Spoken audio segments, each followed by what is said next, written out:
షాద్ నగర్ వైపు ఉన్న మన స్వర్గసీమ వెంచర్లో ప్లాట్లు కొన్న వాళ్ళంతా సంతోషంగా ఉన్నారు. ఒక్కసారి విజిట్ చేయండి.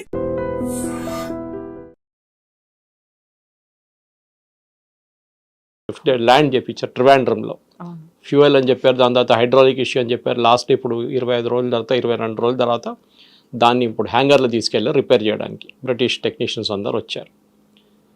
ఇట్లాంటి సాఫిస్టికేటెడ్ ఎయిర్క్రాఫ్ట్, అది సుఖాయ్ ఉండొచ్చు, పాత జాగ్వార్ ఉండొచ్చు, ఇప్పుడు కూడా మన దగ్గర జాగ్వార్ ఉంది, అది పాత డసా వాళ్ళు తయారు చేసింది అది కూడా. అండ్ దెన్ ఇప్పుడు కొత్త ఉన్న వెర్షన్ రఫాల్ ఉంది మన దగ్గర. ఎయిర్క్రాఫ్ట్లో ఎప్పుడు ఏం జరుగుతుందంటే, ఇప్పుడు జరిగిన దాంట్లో కూడా చాలా క్లియర్గా ఏం చెప్తాం, ఒక ఎయిర్క్రాఫ్ట్కి ఏదో డ్యామేజ్ జరిగింది, వాళ్ళు యూజ్ చేసిన వర్డ్ ఫ్యాక్టరీసైడ్. ఫ్యాక్టరీసైడ్ అంటే ఫ్యామిలీ కూడా ఒకరొకరిని చంపినప్పుడు ఫ్యాక్టరీసైడ్ అంటారు. నాన్నగారు అబ్బాయి ఆ నాన్నగారిని చంపినప్పుడు ఫ్యాక్టరీసైడ్ అంటారు దాన్ని. At the same time army పార్లెన్స్లో ఫ్రెండ్లీ ఫైర్ అంటారు దాన్ని. అంటే మనం గుర్తుంటుంది మీకు కార్గిల్ వార్ టైంలో కూడా, దానికన్నా తర్వాత కూడా మనకు 2-3 ఇన్స్టెన్సెస్లో అభినందన్తో జరిగిన ఒక ఎన్కౌంటర్, ఆ టైంలో మనకు హెలికాప్టర్ ఒకటి క్రాష్ అయింది మనది, 5-6 మంది చనిపోయారు, పెద్ద హెలికాప్టర్, రష్యన్ హెలికాప్టర్. దాంట్లో ఫ్రెండ్లీ ఫైర్, అది మన తరఫు నుంచి కొట్టిన మిసైల్ వెళ్ళి కొట్టిందన్నమాట దాన్ని. ఆ పైలట్ ఏమో, పైలట్స్ ఇద్దరు ఉంటారు కదా దాంట్లో, వాళ్ళు ఆ హెలికాప్టర్ని ఆ రేంజ్లో ఆ ఏరియాలో తీసుకురాకూడదు, ఎందుకు తీసుకొచ్చారు, ఆ మిసైల్ వచ్చి మన దాని మీద కొట్టింది.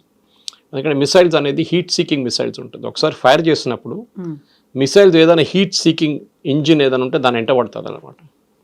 సో ఆబ్వియస్లీ జరిగింది అప్పుడు. ఈసారి ఏం జరిగిందో మనకు తెలియదు. సో డస్సా ఏమంటారు, 17,000 ఫీట్లో ఏదో ఒక ఇష్యూ జరిగింది, వీఆర్ ఇన్వెస్టిగేటింగ్ అంటున్నారు. రఫాల్ కూడా ఒక డసాల్ట్, అంటే ఈ కంపెనీ తయారు చేసే కంపెనీ పేరు డసా ఏవియేషన్, వాళ్ళు అంటున్నారు మేము ఇన్వెస్టిగేట్ చేస్తున్నాం, ఏదో జరిగింది, we don't know what happened, crash ఏం జరగలేదు అని చెప్తున్నారు.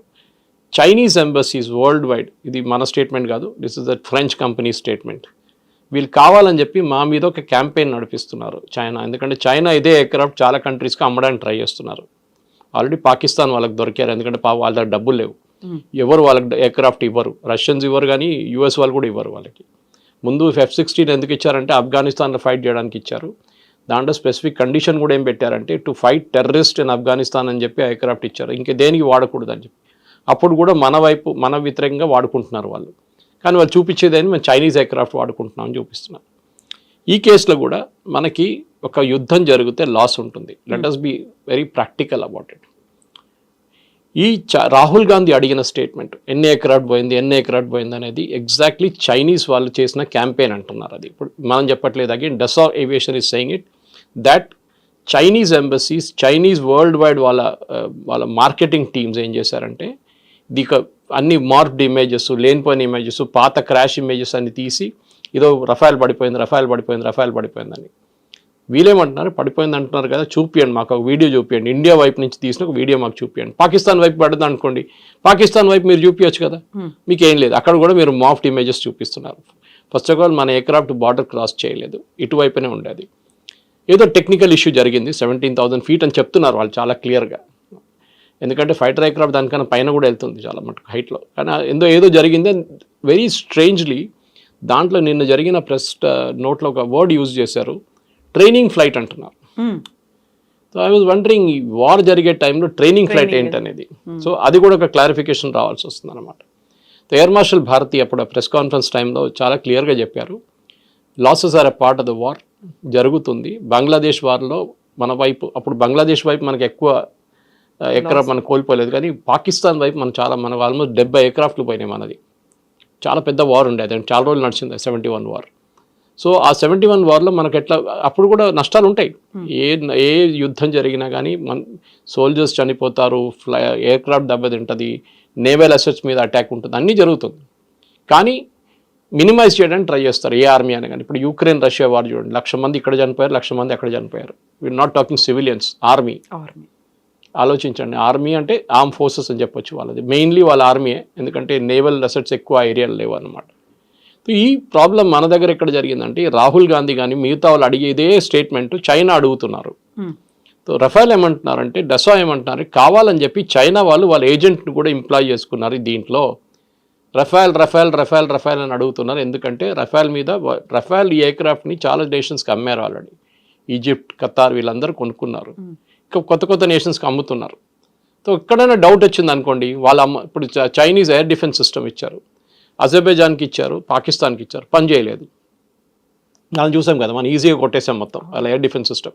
ఇప్పుడు నెక్స్ట్ ఒక కంట్రీకి ఎలాంటి వాళ్ళు తీసుకోరు. అదే టైంలో మన బ్రహ్మోస్ ఇంత ఎఫెక్టివ్గా మనం యూజ్ చేసినప్పుడు ఏమైందంటే ఆల్రెడీ ఫిలిపీన్స్ మన దగ్గర నుంచి 2 బ్రహ్మోస్ కొనుక్కున్నారు, 2 బ్యాటరీస్లో చాలా మటుకు మిసైల్స్ ఉంటుంది ఎక్స్ట్రా. 2 బ్యాటరీస్ కొనుక్కు ఇప్పుడు ఇంకా 2 అంటున్నారు. ఇప్పుడు చాలా మటుకు కంట్రీస్ గ్రీస్ అడుగుతున్నారంట మన వైపు నుంచి కావాలని చెప్పేసి. సో మేము అమ్మొచ్చు అది.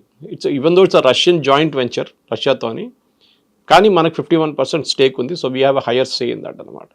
ఈ జరిగిన దాంట్లో కూడా చాలా క్లియర్గా ఏంటంటే ఒక యుద్ధం జరిగినప్పుడు మెచ్యూరిటీ మెయింటైన్ చేసుకోవాలి పొలిటికల్ పార్టీస్. మన వైపు నుంచి చూస్తున్న బీజేపీ వైపు నుంచి నేను దానికోసం బీజేపీ కానీ మిగతా పార్టీస్ కూడా, ఈవెన్ శరద్ పవార్ లాంటి పార్టీ కానివ్వండి, మిగతా ఈవెన్ మమతా బెనర్జీ కూడా వాళ్ళు ఎక్కువ లొల్లి చేయలేదు. రాహుల్ గాంధీ ఒక్కరే కన్సిస్టెంట్గా సరెండర్ అని చెప్తున్నారు. సరెండర్ అంటే మీ ఆర్మీ సరెండర్ అయ్యారనమాట. మోదీ కాదు, మోదీ పేరు చెప్తున్నాడు కానీ ఇట్స్ ఆబ్వియస్లీ ఆర్మీ వేరే నోబడీ సరెండర్డ్. అందరికి తెలుసు ఎవరు డీజీఎంఓ కాల్ చేశారో, పాకిస్తాన్ డీజీఎంఓ మనకు కాల్ చేశారని చెప్పి ఎన్నోసార్లు వాళ్ళే చెప్తున్నారు. మా నూర్ఖాన్ ఎయిర్ బేస్ మొత్తం పోయిందని వాళ్ళే చెప్తున్నారు. 4 F-16 పోయింది అంటున్నారు, వాళ్ళకి అవాక్స్ పోయింది అంటున్నారు వాళ్ళు. ఇదంతా వాళ్ళు ఇచ్చిన స్టేట్మెంట్సే. బ్రహ్మోస్ కొట్టినప్పుడు మాకు 30 సెకండ్లే ఉండే రియాక్ట్ చేయడానికి అని చెప్పారు. చెప్పిన తర్వాత కూడా మన వైపు నుంచి రాహుల్ గాంధీ కన్సిస్టెంట్గా అటాక్ చేస్తున్నా అర్థం కావట్లేదు. ఇప్పుడు అర్థమైంది. ఎందుకంటే చైనీస్ వాళ్ళు ఉపయోగించిన one of the agents of China was Rahul Gandhi obviously. ఎందుకంటే చాలా క్లియర్గా తెలిసిపోయింది that he was asking the same information with Chinese were asking. Chinese వాళ్ళు అడుగుతున్న అదే ఇన్ఫర్మేషన్ రాహుల్ గాంధీ ఎక్కడ పడ్డది చెప్పండి మాకు, అప్పుడు తెలిసిపోతుంది కదా చెప్తే. కానీ చెప్పరు మన వాళ్ళు. ఏ జరిగినా కానీ ఆర్మీలో ఎయిర్ ఫోర్స్లో అన్లెస్ పబ్లిక్ ఏరియాలో వచ్చి పడింది అనుకోండి, అప్పుడు they will give a statement. కానీ పబ్లిక్ ఏరియాలో ఎక్కడ ఏం పడలేదు. ఆ ఎయిర్క్రాఫ్ట్ పాసిబిలీ తిరిగి వస్తున్నప్పుడు రన్వేలో దిగిందో లేదో, ఏదో డ్యామేజ్ అయిందో ఏదో అయి ఉంటుంది. సో దానికోసం Rafale says 1 aircraft is out of service.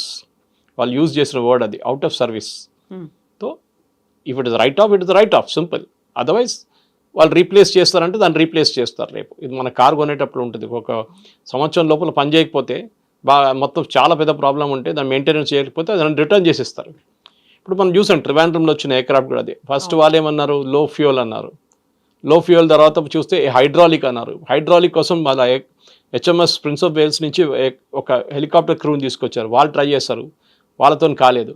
మళ్ళీ వాళ్ళు రిటర్న్ వెళ్ళిపోయారు. మళ్ళీ కొత్త టీం మొన్న వచ్చారు, ఒక 40 మంది వచ్చారు వాళ్ళు రిపేర్ చేయడానికి. సో ఇదేదో చిన్న ఎయిర్క్రాఫ్ట్ కాదు. ఇదే కార్ రిపేర్ చేయడమో లేకుంటే ఒక 2 వీలర్ రిపేర్ చేయడం కాదు. ఇది $100 million ఎయిర్క్రాఫ్ట్ అంటే ఆలోచించండి దాని యాక్చువల్ రేట్ ఎంత ఉంటుంది మన ఇండియన్ కరెన్సీలో. సో ఆబ్వియస్లీ దీన్ని ఒక మెచ్యూర్ వేగా డీల్ చేయాల్సి వస్తుంది. ఇజ్రాయెల్లో చూడండి, ఇజ్రాయెల్లో వాళ్ళు ఇంతమంది ఇవాళ కూడా వాళ్ళు 4 సోల్జర్స్ని కోల్పోయారు, 5 ఇవాళ యంగ్ పీపుల్ 19-20 సంవత్సరాల ఉన్న సోల్జర్స్ గాజాలో. సో వాళ్ళు అడగరు, వాళ్ళ అపోజిషన్ పార్టీస్ అడగరు ఎక్కడ పడ్డారు అది చెప్పండి, మాకు ఎక్కడ పడ్డది ఇక్కడ చెప్పండి. మిసైల్స్ వచ్చి వాళ్ళ మీద కూడా పడ్డది కదా, హైఫాలో పడ్డది, టెలవీవ్లో పడ్డది. కానీ వాళ్ళు రియాక్ట్ కాలేదు, వాళ్ళు పాజిటివ్గా రియాక్ట్ అయ్యారు. సరే పడ్డది, డ్యామేజ్ అయింది, we're taking care of it, finished, matter ends. ఇక్కడ అది కాదు, మాకు ఎన్ని ఎయిర్క్రాఫ్ట్ పోయింది చెప్పండి, ఎన్ని ఎయిర్క్రాఫ్ట్ పోయింది.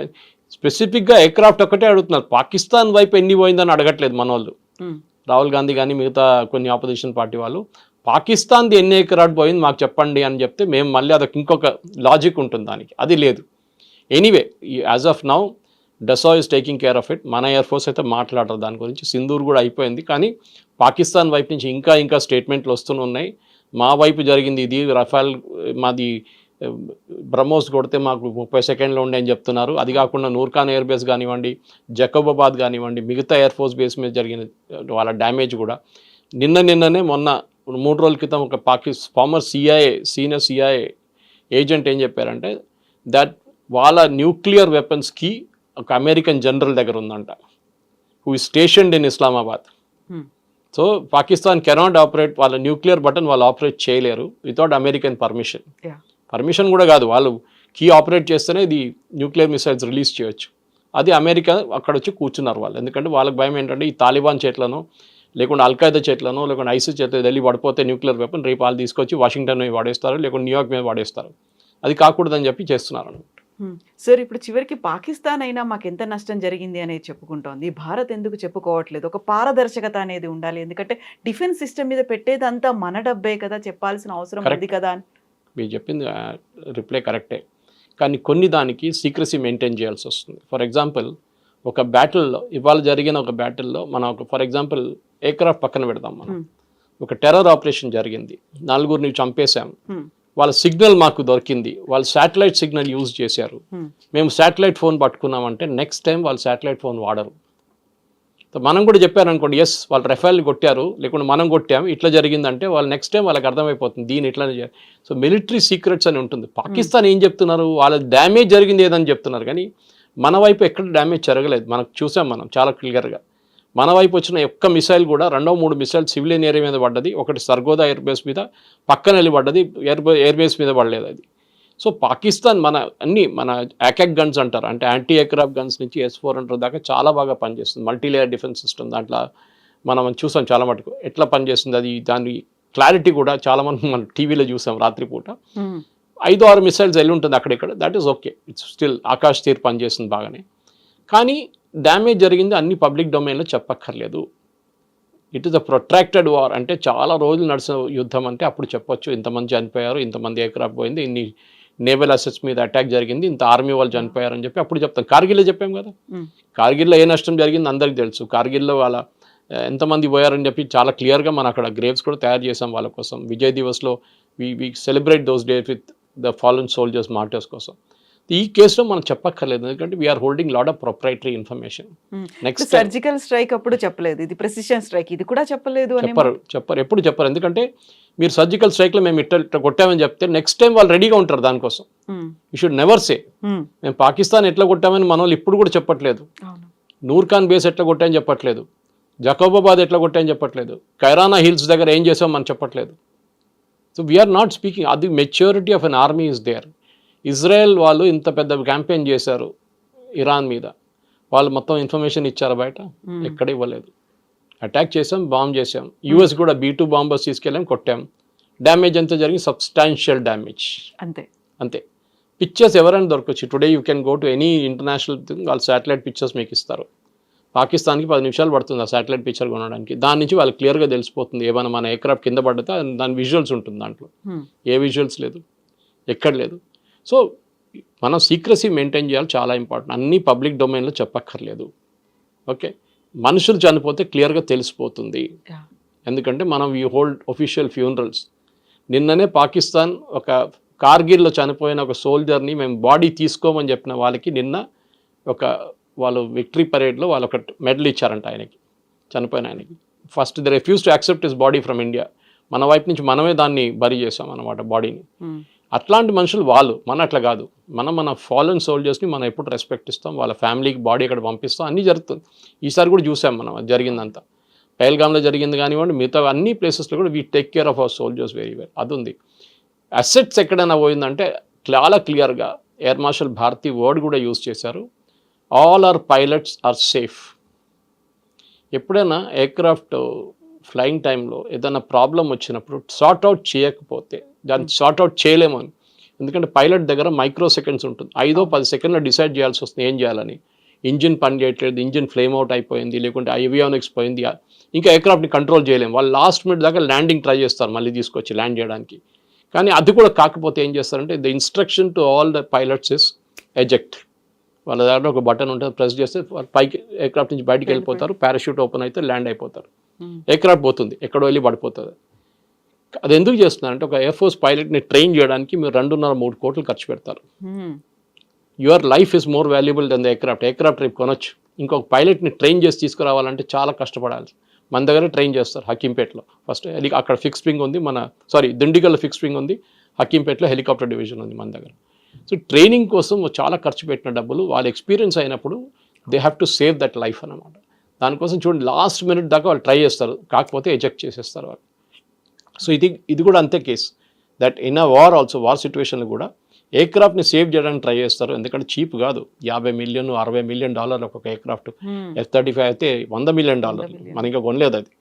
So that is where it is. So ఒక వార్ సిచ్యువేషన్లో చెప్పిన దానికి అసలు డెసా వాళ్ళు టేక్ చేసుకున్నారు, చాలా క్లారిఫికేషన్ ఇచ్చారు. మన వైపు నుంచి కూడా అక్కడిక్కడ కాకుండా మనం స్టేట్మెంట్లు ఇచ్చాం. మన CDS అనిల్ చౌహాన్ గారు కానీ, మన ఎయిర్ ఫోర్స్ చీఫ్ కానీ మన ఒక అటాచ్ కూడా ఒక ప్రెస్ కాన్ఫరెన్స్ చేశారు, ప్రెజెంటేషన్ చేశారు. సో కానీ దాన్ని కూడా మన మీడియా ట్విస్ట్ చేస్తారన్నమాట. ఏదైనా చెప్తే మోదీ గారు ఎందుకు చెప్పలేదు, మోదీ గారు ఎందుకు మాట్లాడలేదు అని మోదీ గారు చెప్పక్కర్లేదండి. ఒక డిఫెన్స్ మినిస్టర్ ఉన్నారు, డిఫెన్స్ సర్వీసెస్ ఉన్నారు, వాళ్ళు మాట్లాడతారు ప్రొఫెషనల్గా, వాళ్ళకి తెలుసు ఇట్లా మాట్లాడాలని. సరే, ఇప్పుడు మనం డిఫెన్స్ సిస్టమ్ గురించి మాట్లాడుకున్నప్పుడు ఆబ్వియస్గా టెర్రరిజం గురించి కూడా మాట్లాడుకోవాలి. టెర్రరిస్టులు అనగానే పాకిస్తాన్ బేస్డ్గానే వాళ్ళు ఆపరేట్ చేస్తున్నారు అనుకున్నప్పుడు యుఎస్ మనకు అప్పగించినటువంటి రానా చెప్పినటువంటి మాట, ఒక ట్రస్టెడ్ పర్సన్ని నేను పాకిస్తాన్ ఆర్మీకి అన్నాడు. ముంబై టెర్రర్ అటాక్స్ కావచ్చు, గతంలో జరిగినటువంటి అన్ని ఇన్సిడెంట్లో ఆయన ప్రధానమైనటువంటి భాగస్వామియే కాదు, ఆయనే చాలా క్లియర్గా ఎక్కడెక్కడ ఎవరిని డిప్లాయ్ చేయాలి అనేది కూడా చెప్పారనేది. ఎందుకని అంత ఒక ట్రస్టెడ్ పర్సన్ని అనే ఒక మాట, పాకిస్తాన్ ఆర్మీ నన్ను చాలా నమ్మింది అని ఆయనైతే ఒక స్టేట్మెంట్ ఇచ్చాడు. అక్కడే బోల్డ్ అని క్వశ్చన్స్ కూడా ఉన్నట్టున్నాయి కదా సార్. ఆయన ముంబైలో అదే దాడులు జరిగిన టైంలో ఉన్నాడా లేడా, ఎందుకని యూఎస్కి వెళ్ళిపోయాడు, దుబాయ్కి వెళ్ళాడు, ఇలాంటివన్నీ సార్. దుబాయ్కి వెళ్ళాడని చెప్పి ఎయిర్పోర్ట్లో ఒక ఎగ్జిట్ చూపిస్తుంది ఆ టైంలో, అప్పుడు ఇన్వెస్టిగేషన్ చూపిస్తుంది. కానీ దాని తర్వాత ఆయన ఇప్పుడు ఏమంటున్నా అంటే నేను రిటర్న్ వచ్చానని చెప్తాను. మనం అందరూ అనుకున్నాం అంటే పాకిస్తాన్లో వాళ్ళ హ్యాండ్లోస్తో నువ్వు కూర్చున్నాడు అనుకున్నాం మనం.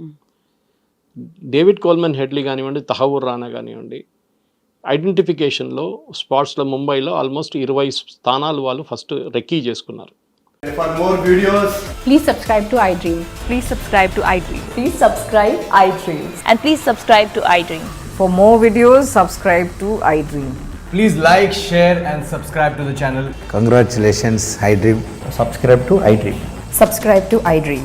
So subscribe to iDream Media. iDream team అందరికి huge congratulations. Please subscribe iDream Media. Please subscribe to iDream. Subscribe iDream. Please subscribe to iDream. iDream అంటే నా కళల ఛానల్ సబ్స్క్రైబ్ చేసుకున్న నోరు తిరుగుతలేదు, మీరైతే గంట గుర్తు కొట్టండి. For more such videos, please subscribe to iDream. Subscribe to iDream. Please subscribe to iDream. Please subscribe iDream Media. Please do subscribe to iDream. Please subscribe to iDream Media. For best entertainment and information, please subscribe iDream. And don't forget to subscribe to iDream.